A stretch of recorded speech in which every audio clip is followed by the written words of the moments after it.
Hello, I'm Stacy. Have you ever experienced something crazy while traveling abroad? Well, I certainly have.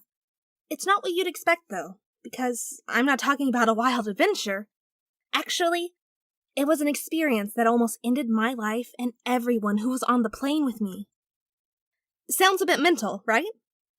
Well, wait until you hear what really happened. It all started when I was on my way back from India. My two best friends and I had gone to join in the celebrations for Holi, the Festival of Colors. That's the one where everyone throws brightly colored powder around. It was so amazing. All the colors lighting up the air around us, making us look like a rainbow. We had a lot of fun, even though it took us about a day to wash the colors out of our hair. Anyway, my friends and I were going home after a 2-week stay, and it was about time for our flight back. None of us had been on a plane before this trip, so even though it was our second flight, it was still a pretty new and exciting thing to do. If only we had known what was about to follow. After about 3 hours in the air, a conversation behind us got my attention. It was a man complaining that he felt sick. His wife was asking if he felt queasy from the plane, and he was saying it wasn't that. He just felt cold and shivery. I heard her say to him that he had a fever. Well, that probably doesn't seem like a big deal, but pretty soon we realized that was just the beginning of something very strange. After the first person got sick, someone across the aisle from them leaned over and said they were feeling sick too.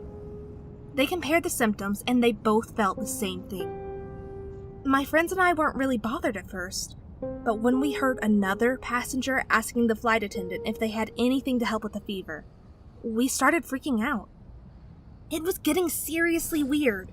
3 people on one flight suddenly getting sick wasn't normal. As the flight went on, it seemed like every half hour someone new was complaining that they were sick, developing a fever really fast, shaking, cold sweats, coughing, and headaches. It was one person after the next. Every few minutes, someone would call a flight attendant who was trying not to look nervous. One asked for aspirin. Another asked for a cool cloth for his wife's forehead. Another asked if they had any blankets because she had no warm clothes for her son. Then another, then another, then another. My friends and I were not the only ones who were freaking out. It was the whole plane. And we still had to endure 7 more hours of this. I tried to count how many people were complaining of sickness. It was up to 30. The whole plane seemed to be full of a crowd of people with a mysterious illness. To lighten the mood, my one friend suggested we should play a betting game. Guess who is going to get sick next? The winner would get a chocolate bar when we landed, she said. Of course, we didn't actually play it. It was just a way to try and calm us down. But anyway, it didn't take long to find out who I should have betted on. I soon started feeling cold and shaky. My head felt all fuzzy. My friend checked and told me I had a fever. Suddenly, I was terrified. Maybe it was a bit dramatic of me, but I really thought I was going to die. I was starting to feel so bad that even my own friends were keeping their distance from me. And no wonder! It was spreading faster than any illness I'd ever heard of. I was terrified.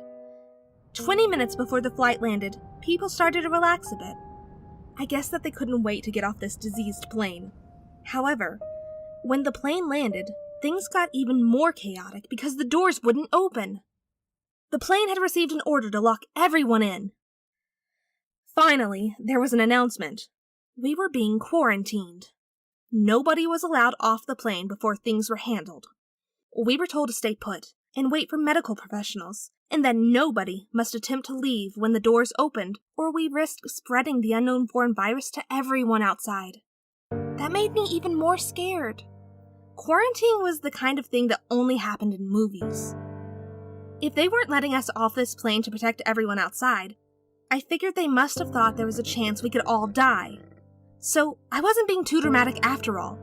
We waited, and finally, some doctors from the Center for Disease Control stepped onto the plane. One by one, they checked every passenger, even the ones who weren't sick.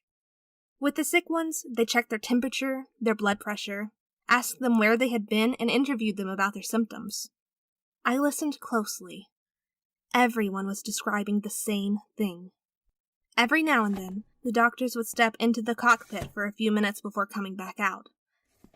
I figured they were probably discussing their findings, but they kept repeating this, checking everyone in exactly the same way. It felt like this went on for an eternity, while I waited to find out just how serious my condition was. My friends were trying to stay calm to make me feel better, but I could tell they were nervous. They were worried about me. Finally, the doctors started letting people go. I was surprised to see almost everyone leaving the plane, one by one. My friends were happy, telling me it couldn't be so serious if they were letting people off, and that I was going to be fine. I felt relieved for a moment, until a doctor came up to me specifically and said that I needed to stay.